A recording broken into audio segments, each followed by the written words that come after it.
Ethan était assis sur le banc en pierre dans ma cour, vêtu d'un costume noir parfaitement ajusté, complètement déplacé parmi le bois et les enclos à cochons. Il tenait un document entre ses doigts. Son ton était aussi calme que s'il discutait d'une affaire ordinaire. Chloé, on se sépare.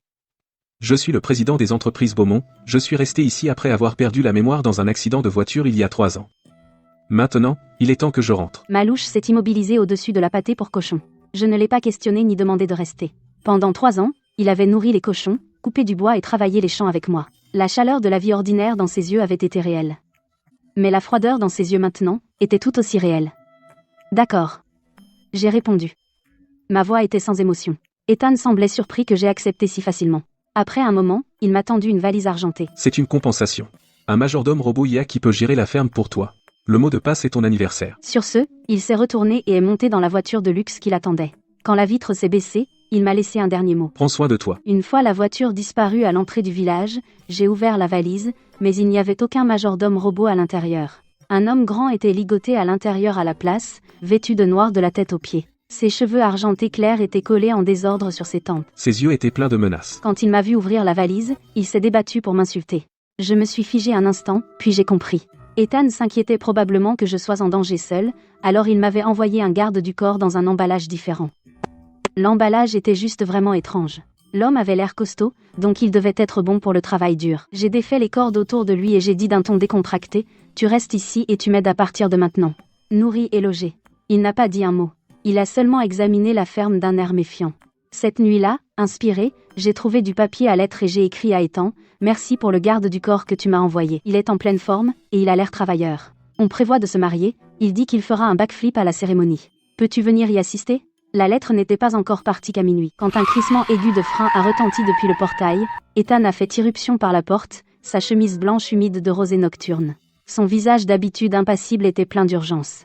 Il serrait la lettre que j'avais écrite, semblant sur le point de perdre son sang-froid. Chloé. Je n'ai mis personne dans cette valise.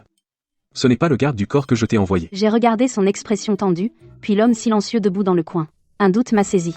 L'avais-je pris pour quelqu'un d'autre? Après que la voiture d'Ethan a disparu au bout de la route, j'étais seule dans la cour.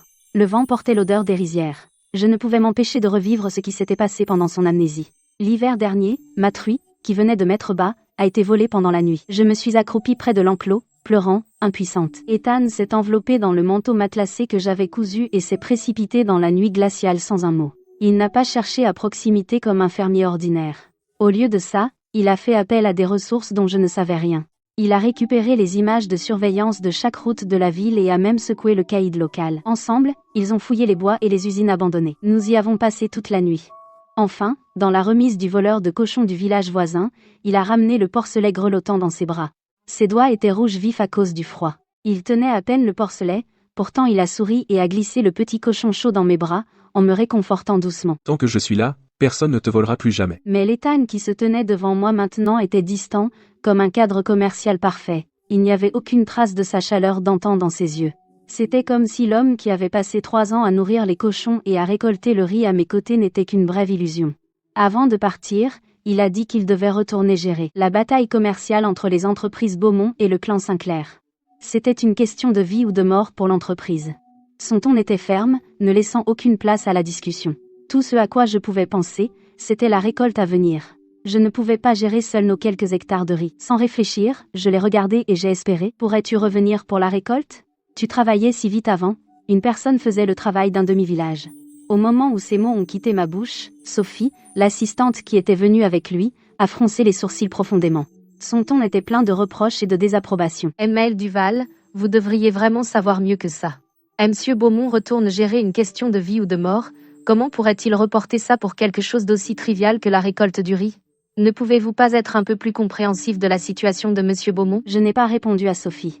J'ai juste fixé l'entrée vide du village, le cœur rempli de doutes. Tout ce temps passé ensemble, toute cette affection sincère, toute cette compagnie et cette protection pendant les nuits glaciales, tout cela pouvait-il vraiment ne rien valoir face aux froids intérêts commerciaux?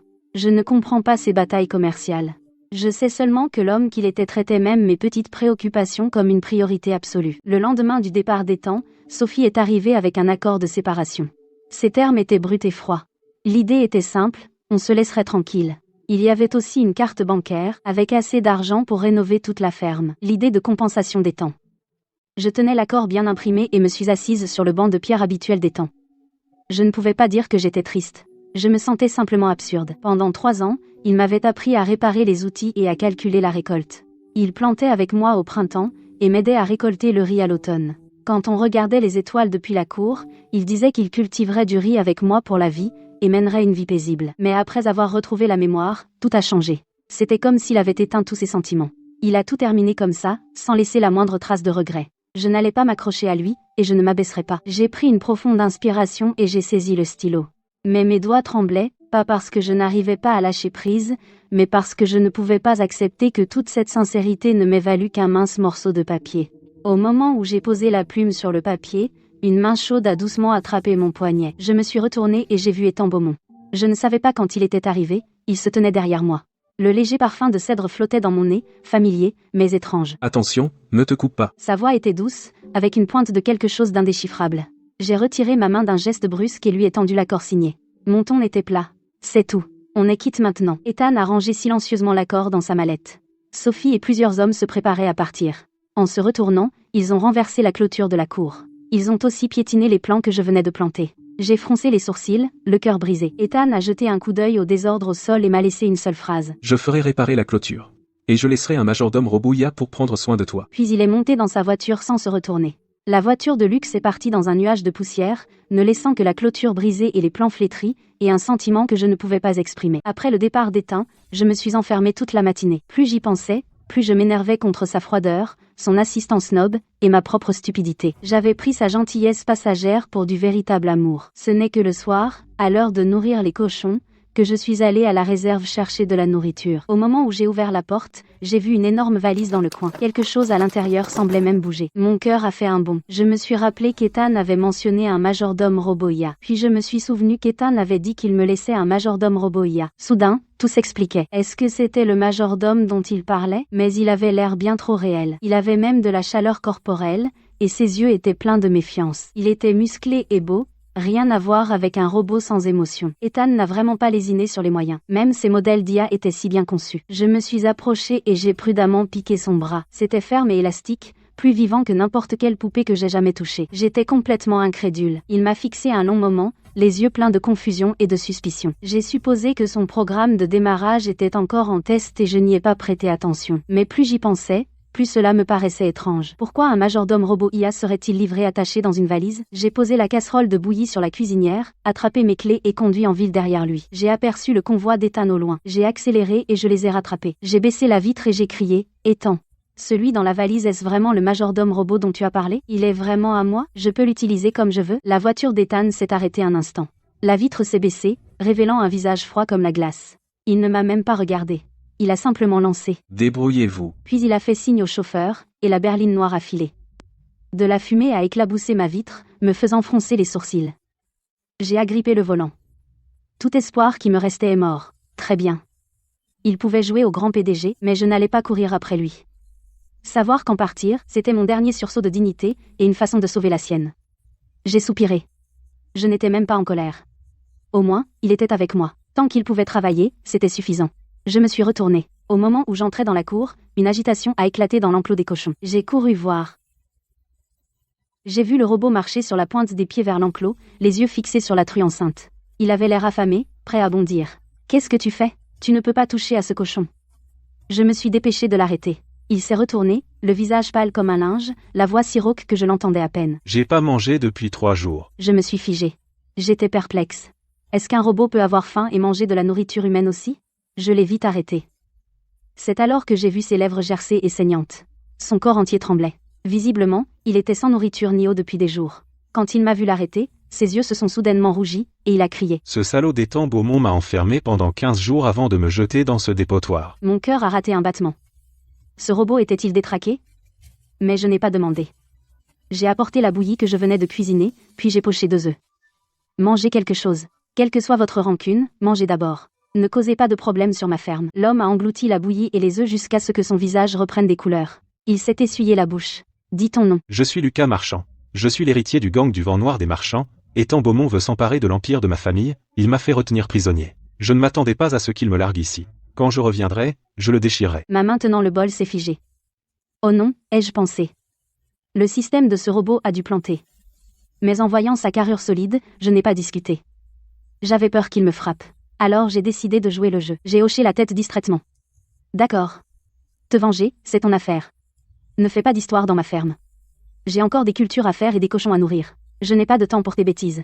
Voyant à quel point j'étais calme, il s'est lancé dans un long récit sur la façon dont Étain Beaumont l'avait déjoué, décrivant même exactement quand ils en étaient venus aux mains, et ce qu'ils avaient fait, chaque détail semblant réel. Il m'a donné un mal de tête carabiné. Je n'avais qu'une pensée, pas étonnant qu'il soit un robot.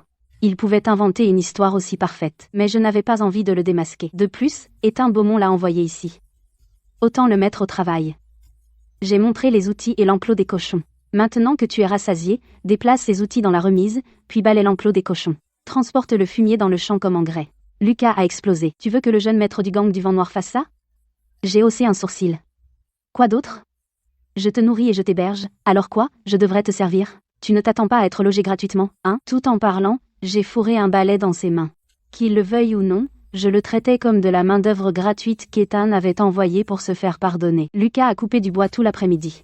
Il s'est effondré sur le banc en pierre, trop fatigué pour bouger. Il n'arrêtait pas de se plaindre du dur travail à la ferme et du soleil brûlant. Il a dit qu'il n'avait jamais fait un travail aussi épuisant de sa vie. J'ai ignoré ses plaintes et j'ai mis le dîner sur la table. Du riz brun, des légumes verts et du radis mariné. Même si Lucas n'était pas content de ça, il a quand même englouti 2 bols. Plus il faisait ça, plus sa programmation semblait étrange. Kélia se plaint d'être fatiguée et difficile. Alors que le crépuscule tombait, je regardais Lucas, inquiète. Après tout, Étain me l'a offert en cadeau. S'il s'enfuyait pendant que je dormais, Étain pourrait me faire payer, et je ne pouvais pas me le permettre. Après y avoir réfléchi, j'ai décidé qu'il dormirait avec moi dans la chambre d'amis. Il n'y avait qu'un seul lit. Je ne le quittais pas des yeux. Il ne pouvait absolument pas s'enfuir. Quand j'ai annoncé ma décision à Lucas, il a explosé. Il s'est levé d'un bond, le visage tout rouge. Tu es fou? Les hommes et les femmes ne devraient pas partager une chambre. Comment pourrais-je dormir dans la même chambre que toi? Assez parlé. J'ai apporté une couverture dans la chambre d'amis. Dors ici, ou ne dors pas ce soir. Si tu oses t'enfuir, j'appelle Étain. J'avais Lucas exactement là où je le voulais. Il a serré les dents de rage, mais n'a pas osé protester. Il est entré lentement dans la chambre d'amis. Pendant que je me tournais pour faire le lit, il s'est soudainement précipité vers la porte pour s'enfuir. J'ai réagi instantanément. J'ai levé la main et je l'ai giflé. Un claquement sec a retenti. La pièce est soudainement devenue silencieuse. Lucas a porté la main à sa joue, me regardant avec des yeux écarquillés, le visage rempli de choc et d'incrédulité. Je l'ai froidement averti de ne pas tenter quoi que ce soit de drôle. Il resterait et m'aiderait à finir la récolte. Après ça, il pourrait aller où il voudrait. Il est resté figé un long moment, puis s'est finalement allongé raide, craignant de bouger ne serait-ce qu'1 centimètre. Il a même retenu son souffle. Bientôt, ce fut la saison des moissons. Le riz dans les champs luisait, doré, lourd de promesses de récolte. J'ai pris ma faucille et suis allé dans le champ et j'ai appelé Lucas pour qu'il m'aide. Mais il est resté sous un arbre, l'air dégoûté, et il a dit « Je ne fais pas ce genre de travail éreintant. Ça me tuera. » Je ne l'ai pas forcé. J'ai simplement continué à moissonner, sans jamais arrêter mes mains. J'ai mentionné négligemment comment, quand Étain avait perdu la mémoire, il pouvait moissonner autant en seulement une demi-heure. Il travaillait vite et bien mieux que toi. Cela a touché Lucas en plein dans son orgueil. Il s'est levé d'un bond et a dit, les dents serrées, « S'il peut le faire, moi aussi, et je le ferai mieux. » Je pensais qu'il allait mettre la main à la pâte lui-même. Au lieu de ça, il a trouvé un endroit isolé et a passé un appel en secret. Il n'a pas fallu longtemps avant que plus d'une douzaine d'hommes en noir débarquent. Ils portaient des outils de moisson et se déplaçaient incroyablement vite. Avant même que je puisse réagir, les hommes se sont engouffrés dans la rizière et ont vidé tout le champ en un rien de temps. J'étais sur le point de les remercier quand ma voisine, Madame Watson, est arrivée en courant. Elle pointait du doigt son propre champ, tapant du pied, anxieuse. « Chloé, as-tu engagé des gens pour moissonner ton riz? Pourquoi ont-ils aussi moissonné le mien ?» J'ai levé les yeux et j'ai vu le champ voisin entièrement vidé. Les hommes de Lucas transportaient le riz dans ma cour. Peu après, plusieurs voisins s'étaient rassemblés autour, tous en train de jaser au sujet du riz qui recouvrait le sol. Leurs yeux étaient pleins d'incrédulité. Je me tenais là, mal à l'aise, fixant le visage suffisant de Lucas. J'étais furieuse et désespérément exaspérée par lui. Il était rapide quand il s'agissait de travailler, mais il avait causé une énorme méprise. J'ai emmené Lucas en toute hâte de porte en porte pour m'excuser et j'ai utilisé nos économies pour couvrir les pertes de Madame Watson. En chemin, les voisins se sont rassemblés autour de nous et ont jasé. Peu après, on a parlé des temps. Madame Watson a soupiré et a dit « C'était mieux quand Étain était là. Il aidait Chloé aux travaux de la ferme, et réparait souvent nos outils et construisait nos serres. Quand quelqu'un avait un différend, il était ravi de servir de médiateur. Même les enfants du village l'adoraient. Il savait toujours les faire sourire. » Un autre voisin a renchéri. « Exactement. Ce type était fiable et travailleur, et il traitait tout le monde avec sincérité. Il était bien meilleur que celui qu'on a maintenant. Tout ce qu'il fait, c'est se donner de l'importance et embaucher des aides, et il a même gâché la récolte de riz, beau pour rien. Tout le monde a renchéri, nostalgique d'Ethan du temps de son amnésie. Chaque mot critiquait l'imprudence et l'incompétence de Lucas. Lucas se tenait à l'écart, le visage passant du rouge au pâle. Ses poings étaient serrés, mais il ne pouvait pas répliquer, ses problèmes étaient de son fait depuis le début. Quand nous sommes rentrés à la maison, il a avalé son dîner en silence. Pour une fois, il n'a pas fait le difficile, et a mangé 3 bols d'un coup. Après avoir posé son bol et ses baguettes, il a dit entre ses dents. Je vais surpasser Ethan. À partir de maintenant, je m'occuperai de tout le travail de la ferme. Je le ferai mieux qu'il ne l'a jamais fait, et je leur ferai ravaler leurs paroles. Le voyant bouder, je n'ai pas pu m'empêcher de rire. Les voisins ne le visaient pas vraiment. C'était juste que la gentillesse d'Ethan pendant son amnésie avait déjà conquis leur cœur. Je n'ai pas dit grand-chose. Je lui ai simplement donné de l'eau. Une promesse est une promesse. Lève-toi tôt demain et retourne la terre. N'essaie même pas de paresser. Lucas a relevé le menton et a hoché la tête. Ses yeux étaient pleins de détermination à ne pas perdre. La récolte d'automne venait juste de se terminer quand un visiteur inattendu est arrivé, Ethan Beaumont. Il portait un costume parfaitement ajusté, se tenant à l'entrée de la ferme, avec son assistant derrière lui, dégageant une supériorité de riche. Il prétendait qu'il cherchait des terrains commerciaux dans les environs, mais je voyais clair dans son jeu. Il n'arrivait pas à lâcher prise, mais il était trop fier pour abandonner son rôle de PDG, alors il est revenu sous un prétexte fragile pour fouiner. Ses yeux ont balayé la ferme et se sont finalement posés sur moi. Il a demandé d'un ton neutre. Ce majordome. Il vous donne satisfaction? J'ai pensé à Lucas, qui s'affairait à aider ces derniers jours. J'ai souri et hoché la tête. Il est très doué pour ça. Il m'a beaucoup aidé. Il n'a rien dit. Son regard m'a survolé et s'est posé sur le cottage que nous avions partagé. Son expression était complexe, et je ne pouvais pas deviner ce qu'il pensait. Une brise a soufflé, et un petit insecte a volé dans mon œil. Je l'ai frotté instinctivement. Mon œil est devenu rouge aussitôt. J'allais le rincer à l'eau claire quand j'ai senti un regard brûlant sur moi. J'ai levé les yeux, et j'ai vu Ethan me fixer, avec une émotion que je ne pouvais pas lire dans ses yeux. Cela ressemblait à de l'inquiétude ou peut-être de la culpabilité. Mais la seconde suivante, son visage est redevenu froid. Un sourire supérieur et compatissant a tiré ses lèvres, comme s'il regardait une pauvre créature ayant besoin de charité. Si vous rencontrez des problèmes, vous pouvez me contacter. J'ai ri froidement intérieurement. J'ai secoué la tête. Non, merci. Je peux gérer les choses moi-même. Ma ferme est être ordinaire, mais elle me suffit largement. Alors ne vous donnez pas cette peine, monsieur Beaumont. Il s'est figé un instant, ne s'attendant probablement pas à un refus aussi direct. Une lueur de surprise a traversé son visage. La lumière du soleil tombait sur son visage, laissant une moitié éclairée et l'autre dans l'ombre, tout comme son humeur conflictuelle. Il l'avait bien cherché. Je ne lui ai plus prêté attention. Je me suis retournée et je suis entrée et j'ai fermé la porte. J'ai aussi fermé la porte au dernier espoir que j'avais pour lui. Il avait pu s'en aller sans y penser à 2 fois, changeant d'attitude en un clin d'œil. À quoi bon faire semblant de s'intéresser maintenant? Quelle différence cela pouvait-il faire? Ma ferme, ma vie, je pouvais très bien vivre sans lui. Mieux encore, la vie était plus paisible. Je n'avais plus à laisser ses émotions me contrôler. Ethan Beaumont se tenait à l'entrée de la ferme, refusant de partir. On aurait dit qu'il était cloué sur place. De toute évidence, il voulait voir à quel point j'étais misérable. Je ne pouvais pas laisser passer ça. Je lui ai saisi le bras et l'ai conduit dans la cour. Regarde, la clôture est réparée. Les légumes ont aussi été replantés. Ils poussent encore mieux qu'avant. J'ai montré la nouvelle clôture en bambou et les plans verdoyants, en me vantant un peu délibérément. Ethan Beaumont a jeté un coup d'œil autour de lui, puis a hoché légèrement la tête. Son ton était neutre. Ça a l'air bien. Je n'étais pas satisfaite. Alors je l'ai tiré sous le toit. Lucas était assis dans la chambre, en train de lire. La lumière du soleil tombait sur son visage, lui donnant un air plutôt studieux. Ce majordome robot IA que tu as envoyé est plutôt intelligent. Il sait même lire. Il connaît mieux l'agriculture que moi. J'ai dit en riant, sans remarquer du tout la couverture du livre que tenait Lucas. Il était écrit « L'essentiel de la gestion de gang ». Ethan Beaumont s'apprêtait à regarder à l'intérieur quand Sophie est arrivée en courant, l'air affolé. « Monsieur Beaumont, il y a une affaire urgente au bureau. Il nous presse pour une réponse. Vous devez rentrer tout de suite. » Ethan Beaumont a froncé les sourcils. Il a seulement dit calmement « Tant que ça t'est utile. Je peux t'en envoyer quelques-uns de plus tard. » Je l'ai repoussé d'un geste. « Non, non, un seul suffit. » Lucas mange énormément. « Si tu en envoies quelques-uns de plus, je ne pourrais vraiment pas les garder en vie. » Ethan Beaumont a hoché la tête et s'est tourné pour partir. J'ai regardé son dos et j'ai pincé les lèvres. Bien sûr.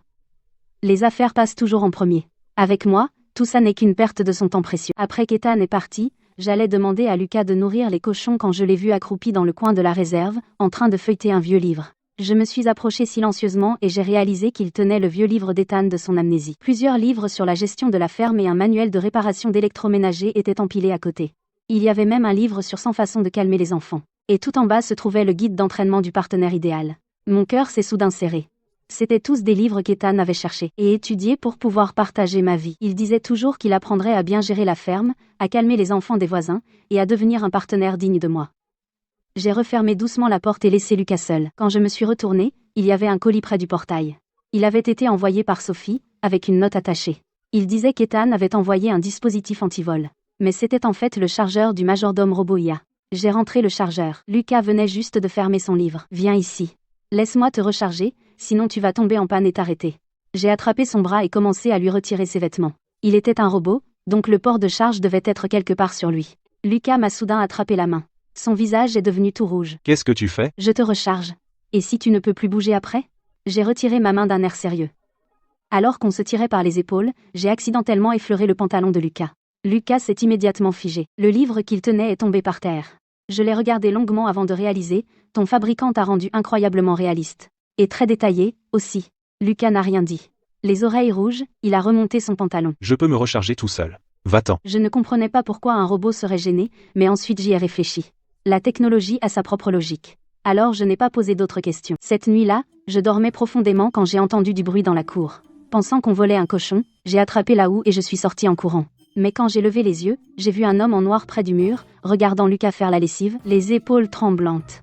Lucas frottait ma veste, les mains couvertes de mousse. Quand je me suis approchée, j'ai réalisé que c'était son aide-moissonneur de tout à l'heure. Habillé tout en noir, les cheveux en désordre, il se mordait la lèvre fort, pleurant en silence. Lucas continuait à frotter la veste, le front plissé, et grommela. Pourquoi c'est si dur à laver? J'aurais jamais dû proposer. C'était la veste que j'avais tachée debout plus tôt. Il avait insisté pour la laver pour prouver qu'il était plus capable qu'Ethan. Le gars s'est soudainement mis à genoux. Et s'est mis à brailler. Jeune maître. Je vous ai déçu. Vous avez enduré une telle humiliation pour vous venger, à faire la lessive et des corvées ici. Je vais vous sortir d'ici maintenant. Lucas a sursauté de surprise et a lâché la veste. C'est quoi ton problème? Qui est humilié? Mais le gars était perdu dans son fantasme et sanglotait en continuant. Je comprends. Vous voulez rester avec Amel Duval et attendre de vous venger d'Ethan. Je vais m'éclipser maintenant et ne pas vous déranger. Avant que Lucas ne puisse protester, le gars s'est levé brusquement et s'est éclipsé, craignant que quelqu'un ne le voie. Lucas a serré les dents et a crié après lui. Reviens ici. Tu as laissé la porte ouverte. Et si quelqu'un vole les cochons? Je me suis approché et j'ai tapoté le bras de Lucas. Ton pote adore le drame. Il m'a lancé un regard noir mais n'a rien dit, puis s'est remis à frotter. Mais ses oreilles étaient écarlates. Le lendemain matin, je suis allé nourrir les cochons.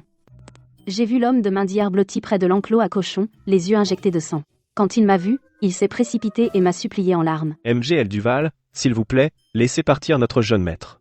C'est le jeune maître du gang du vent noir des marchands. Ce n'est pas votre serviteur. Il n'arrêtait pas de divaguer. Il a répété la véritable identité de Lucas, puis a décrit les luttes internes brutales et a dit que chaque faction se battait pour le pouvoir. Si Lucas ne revenait pas bientôt, il perdrait sa position, et pourrait même perdre la vie. Moisselle Duval, vous êtes une bonne personne, mais vous ne pouvez pas retenir notre jeune maître de reprendre le contrôle. Le sort de tout son clan repose sur lui. L'homme de main sanglotait à chaudes larmes, sa supplication semblant tout à fait sincère. J'ai pensé, oh, pas encore ça. Il avait même réussi à le rendre convaincant. Alors la programmation robotique de Lucas était de jouer le jeune maître du gang du vent noir, j'ai dégagé mon bras et l'ai écarté. S'il veut partir, qu'il parte. Je ne l'ai jamais retenu. L'homme de main a cru que je refusais, et s'est mis à sangloter encore plus fort. Il a raconté une histoire excessivement dramatique des luttes internes brutales du gang. Plus j'en entendais, plus j'étais agacée. Alors Lucas voulait partir mais était trop gêné, et a envoyé un homme de main pour monter cette histoire à faire pleurer. Il s'était plaint du travail à la ferme et avait essayé de s'éclipser plusieurs fois, mais j'avais quelque chose contre lui. Mais en voyant les yeux rouges et larmoyants de l'homme de main, j'ai pensé à la façon dont Lucas avait fait le dur, mais avait quand même fait beaucoup de travail pour moi. Mon cœur s'est adouci. J'ai trouvé Lucas et suis allé droit au but, ton homme de main est venu me voir. Il dit que tu retournes prendre le pouvoir. Je te laisse partir. Va avec lui en ville et occupe-toi de tout. Lucas s'est figé un instant. Il n'avait clairement pas prévu que j'accepte si facilement. Il a ouvert la bouche, voulant dire quelque chose, mais n'a réussi à dire qu'une chose. Je reviens bientôt. Je lui ai fait signe de partir. J'ai ricané intérieurement, si tu pars, alors pars. Pourquoi faire semblant de ne pas vouloir partir? Quand Lucas est parti, l'aube pointait. Il ne m'a pas réveillé, ne laissant qu'un mot disant qu'il reviendrait bientôt. J'ai géré la ferme comme d'habitude, coupant du bois et nourrissant les cochons. Au dîner, j'ai mis un bol de plus sur son banc en pierre préféré, en l'attendant. Un jour, 2, 3 se sont écoulés. Lucas n'était toujours pas revenu. Le riz est passé de tiède à froid, puis dans l'auge des cochons. Ça s'est répété encore et encore. J'étais déçue, certes, mais je ne m'y suis pas attardée. Ce n'était qu'un robot envoyé par Ethan. Ils sont tous pareils, ils n'ont jamais été à leur place ici. Le troisième soir, j'ai entendu du bruit dehors et je suis sortie avec nous. Un loup tournait autour de l'enclos à cochons, visant un porcelet. Prenant mon courage à deux mains, je l'ai affronté avec Mao. Bien que terrifiée, j'ai serré les dents et je l'ai chassé. En voyant les cochons sains et saufs, j'ai soudain réalisé, avec ou sans Ethan, avec ou sans Lucas, c'était pareil. Je sais réparer les clôtures et cultiver seul, et protéger ma ferme et mes cochons. J'ai rangé la houe, je suis rentrée, j'ai rangé le bol de Lucas, et je l'ai caché dans le placard. À partir de là,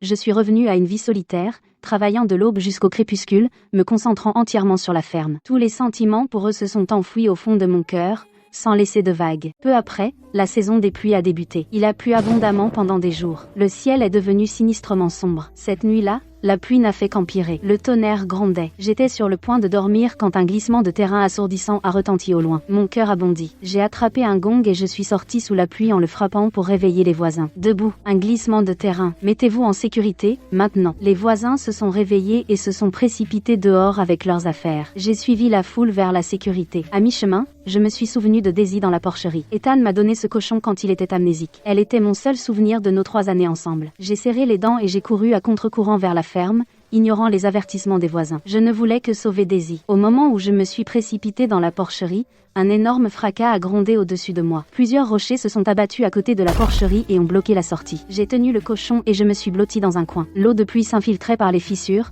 trempant mes vêtements. J'ai entendu des sauveteurs crier au loin. Je distinguais à peine la silhouette d'Ethan. Il portait un imperméable, dirigeant les promoteurs et les sauveteurs dans la coordination des opérations. Son expression était sombre, et il était débordé de travail. Il ne m'a même pas vu coincé dans la porcherie. Je me suis blottie dans le coin avec le porcelet, en regardant la boue et les rochers continuer de tomber. C'était grave.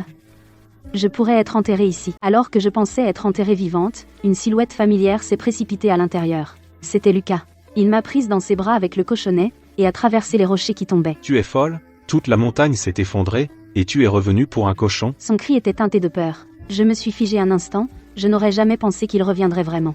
Ce n'est qu'après être sorti que j'ai réalisé que Lucas avait amené toute une foule, avec des excavatrices et des équipes de secours. Il dégageait les rochers et réparait la ferme. Il m'a tiré en sécurité et a demandé d'un air sombre. Tu attends encore Ethan? Il n'a pas le temps de s'occuper de toi. J'allais protester quand j'ai aperçu Ethan à proximité, regardant vers ma ferme. Ses yeux étaient remplis d'incrédulité, mais des gens se pressaient autour de lui, alors il s'est forcé à détourner le regard, et a continué à diriger les secours. Lucas a pris ma main et m'a emmené pour le moment. Il n'arrêtait pas de marmonner à propos de la réparation de la ferme. J'ai regardé son profil tendu, mon cœur s'est serré un peu. Alors ce robot a un cœur plus chaud qu'une vraie personne. Plus tard, Lucas m'a ramené au domaine des marchands. Devant cette mère de membres du gang, j'ai enfin compris qu'il était vraiment l'héritier du gang du Vent Noir. J'étais terrifiée, certaine que Lucas allait me faire mettre en pièces. Mais il s'est contenté de me dévisager. Sous les yeux de tous, il s'est penché et m'a embrassée. Il a dit « Tu es désormais la jeune maîtresse du Vent Noir ». Plus tard, j'ai entendu dire que Ethan a été blâmé par sa famille pour avoir agi de manière imprudente lors d'un sauvetage, en essayant d'y aller seul pour sauver quelqu'un dans la maison d'un fermier. Ils ont dit qu'ils ne voyaient pas la situation dans son ensemble, et qu'il n'était pas à la hauteur. Je n'y ai pas prêté beaucoup d'attention. C'était les affaires de sa famille, rien à voir avec moi. Finalement, je suis retournée à la ferme. Une fois la ferme plus ou moins nettoyée, Lucas et moi avons discuté du choix d'une date pour une simple fête de fiançailles. Nous mènerions une vie tranquille. J'ai fait livrer une invitation à Ethan. J'ai pensé qu'il était temps de mettre fin à tout cela. Après qu'Ethan a reçu l'invitation, il était complètement stupéfait. Ce n'est qu'alors qu'il a envoyé des gens enquêter. Il a enfin découvert la vérité.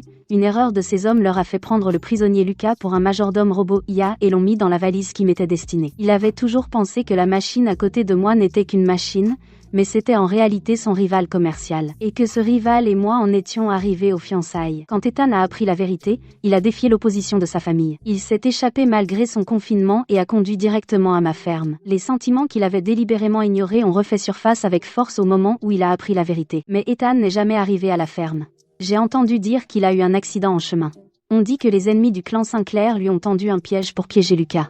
Après qu'Ethan a été emmené à l'hôpital, il est resté inconscient toute une journée. Quand il s'est réveillé, il avait perdu la mémoire. Quand il a repris connaissance, j'étais la première personne qu'il a vue. Il a immédiatement attrapé ma main, les yeux pleins de confiance. Chloé, j'ai mal à la tête. Rentrons à la maison. Il se souvenait seulement des 3 années que nous avons passées ensemble à la ferme, pas qu'il était PDG de Beaumont Corp, ni de sa rivalité avec Lucas, et certainement pas de l'accord de séparation. J'étais complètement stupéfaite. Comment ce type a-t-il encore perdu la mémoire? Je n'ai donc eu d'autre choix que de le ramener à la ferme. Comme la dernière fois qu'il a eu une amnésie, il s'est accroché à moi et a refusé de partir. Il a nourri les cochons, coupé du bois et travaillé à la ferme. Il était ridiculement doué. Puis il a vu la voiture de luxe de Lucas garée près du portail. Il a froncé les sourcils et a dit « C'est quoi ce tas de ferraille? Il prend de la place. » Il était sur le point de détruire la voiture de luxe, alors je me suis dépêché de l'arrêter. Lucas se tenait sur le côté, le visage sombre de colère, mais il n'a pas dit un mot. Il fixait simplement Ethan, son expression impossible à lire. Après qu'Ethan a perdu la mémoire, il était redevenu ce garçon de ferme, toujours à mes côtés. Il travaillait dur et essayait toujours de me remonter le moral. Mais il détestait Lucas et se battait contre lui à chaque occasion. Un matin, j'ai étendu le linge propre dans la cour. Quand Ethan a vu les vêtements de Lucas à côté des miens, ses yeux sont devenus rouges instantanément. Pendant que je me tournais pour nourrir le cochon, il a attrapé discrètement des ciseaux et a découpé tous les vêtements de Lucas. Quand Lucas l'a découvert, il était tellement furieux qu'il a essayé de se battre avec Ethan, mais je l'ai arrêté. Exaspéré, j'ai sorti notre vieil accord de séparation et je l'ai tendu à Ethan. Ethan, regarde ça. On est déjà séparés. Tu ne peux pas continuer à agir comme un enfant. Ethan a pris l'accord, l'a regardé, puis l'a jeté exprès dans une bassine. L'encre a été mouillée et a coulé. Il s'est gratté la tête, puis soudain l'a serré et a froncé les sourcils. J'ai mal à la tête. Chloé. Ça fait mal. Je savais qu'il faisait semblant pour éviter notre rupture. J'étais en colère mais impuissante. Lucas se tenait à côté et a ricané. Arrête ton numéro. Bats-toi contre moi loyalement. Mais Ethan s'est caché derrière moi. Il a attrapé l'ourlet de ma chemise, comme un enfant blessé. Chloé, il est méchant avec moi. J'ai regardé ces deux ennemis mortels et j'ai eu mal à la tête. Je n'avais aucune idée de comment mettre fin à tout ça. Bien que Lucas ait cessé de s'en prendre à Ethan, il a proposé de prendre soin de lui. Je pensais qu'il avait enfin repris ses esprits, mais il avait une intention cachée. Au dîner, j'ai remarqué qu'Ethan a pris 2 bouchées, puis n'a fait que boire de l'eau. Ses lèvres étaient d'un rouge vif. Ce n'est qu'en me penchant que j'ai réalisé que son bol était rempli de piments hachés. Ethan n'avait aucune tolérance pour la nourriture épicée. Et ce n'était pas seulement la nourriture. Lucas a délibérément fait faire à Ethan des travaux pénibles, en traînant des sacs d'engrais pesant des dizaines de kilos jusqu'au champ, même s'il savait que le bras d'Ethan était blessé. Quand je les ai trouvés, Ethan était accroupi par terre, tenant son bras et haletant. Son visage était pâle. Furieuse, j'ai immédiatement mis Lucas à la porte, puis je suis revenue avec de la pommade pour soigner la blessure d'Ethan. Quand la pommade a touché la plaie, Ethan a sifflé de douleur, puis a soudain attrapé ma main, et l'a secouée d'un petit geste enfantin. Chloé, embrasse-moi, et ça ne fera plus mal. Ma main s'est figée. Je me suis rappelé à quel point Ethan avait été froid quand il avait retrouvé la mémoire. D'une voix calme mais ferme, j'ai répliqué, on est déjà séparés. Ne fais plus ça. Sa main s'est soudainement resserrée. La douleur dans ses yeux s'est estompée, ne laissant que le silence. À partir de là, Ethan et Lucas ont commencé à rivaliser, en essayant de me conquérir par leur corvée. Ethan s'est levé tôt pour nourrir mon cochon, alors Lucas a transporté de l'eau à minuit. Ethan a cueilli des légumes frais pour moi, alors Lucas est allé en ville chercher mes pâtisseries préférées. Mais le plus dingue, c'est que, ils ont vraiment commencé à se vanter de leurs cicatrices. Ethan a exhibé la cicatrice sur son bras, issue d'un accident de voiture et d'une rivalité d'affaires. Lucas a dévoilé la cicatrice sur sa poitrine, issue d'une fusillade de gang, aucun ne voulait reculer. J'avais mal à la tête rien qu'à les regarder quand 2 groupes ont soudainement débarqué à la ferme. Les anciens de la famille Beaumont étaient d'un côté, et les hommes du gang des marchands de l'autre. La tension a explosé dès qu'ils se sont vus. Un des anciens Beaumont a réprimandé Ethan. Combien de temps vas-tu encore faire semblant? Les affaires de la famille sont presque en chaos. Mon cœur a bondi. Je me suis tournée pour regarder Ethan. Tout l'enfantillage avait disparu de son visage, ses yeux étaient parfaitement clairs. Il avait effectivement retrouvé une partie de sa mémoire. Il avait fait semblant d'être amnésique pour rester avec moi. Lucas s'en est rendu compte aussi, son visage est devenu terriblement sombre. Il a fusillé Ethan du regard avec un ricanement froid. Quelle performance, monsieur Beaumont. Vous nous avez tous trompés. Ethan l'a ignoré et m'a simplement regardé. Son expression était compliquée. J'ai pincé les lèvres, à la fois agacé et amusé. Ethan est allé s'occuper des aînés de la famille. J'ai rencontré son assistante, Sophie, seule. Sophie était hostile au début. Elle m'a accusé vivement de collusion avec Lucas, et de retarder les affaires familiales d'Ethan. Elle a même dit que je m'accrochais à Ethan pour son argent. Je ne me suis pas défendue. Je lui ai simplement raconté comment, après la première amnésie d'Ethan, j'ai esquivé une attaque du gang et l'ai traîné à l'hôpital sous la pluie pour le sauver, tout en perdant moi-même un bras. L'expression de Sophie a changé lentement. Ses yeux se sont remplis de remords. Elle a sorti un tube de crème cicatrisante de son sac, me l'a tendu et a dit « Monsieur Beaumont a été puni par sa famille 2 fois pour vous protéger. Les 2 fois, il a choisi de rester avec vous à la ferme, acceptant la résidence surveillée et perdant son pouvoir. Il m'a spécifiquement demandé d'acheter cette crème cicatrisante. Il a dit que vous vous inquiétiez des cicatrices. » J'ai pris la crème. Mes doigts ont légèrement tremblé. Après un moment de silence, j'ai dit « Je la garde, mais quant à lui et moi, nous avons réglé nos dettes il y a longtemps. » Quand je suis retournée à la ferme, Ethan et Lucas se disputaient encore pour savoir qui sécherait mon riz. Je suis allée dans la cuisine, j'ai versé 2 tasses d'eau tiède, puis je me suis approchée d'Ethan et lui en ai donné une. J'ai pris un air sévère et j'ai dit que c'était un médicament pour lui rendre la mémoire. Bois-le, et tu te souviendras de ton identité et de tes responsabilités. Arrête de traîner ici. Ethan a pris la tasse mais n'a pas bu tout de suite. Il m'a simplement regardé en silence. Ses yeux reflétaient un mélange complexe d'émotions de la réticence et de la culpabilité, ainsi qu'une pointe de ressentiment. Il est resté silencieux longtemps, si longtemps que même Lucas a cessé de se disputer. Il nous a juste regardés. Enfin, il a incliné la tête en arrière et a vidé la tasse, puis l'a posée. L'air autour de lui est devenu instantanément froid. Il était à nouveau le froid PDG de Beaumont Corp. Je comprends. Ce fut tout ce qu'il a dit, avant de se tourner vers la porte. Il ne s'est jamais retourné. Son dos était droit comme un piquet, exactement comme la dernière fois qu'il était parti. Lucas s'est penché vers moi et a chuchoté. Tu as vraiment mis un médicament dedans? J'ai secoué la tête et souri. Je bluffais. Il savait déjà ce qu'il avait à faire. Certaines choses sont mieux tues. Ethan venait d'atteindre le portail quand Daisy a soudainement accouru et s'est accrochée à son pantalon refusant de lâcher prise. Daisy était un cadeau qu'il m'avait fait quand il avait perdu la mémoire. Elle est restée à mes côtés toutes ces années. Je me suis approchée et j'ai doucement écarté la gueule du cochon. J'ai dit à Ethan, vous pouvez la prendre. Elle vous reconnaît. Alors arrêtez de chercher des excuses pour déranger Lucas et moi.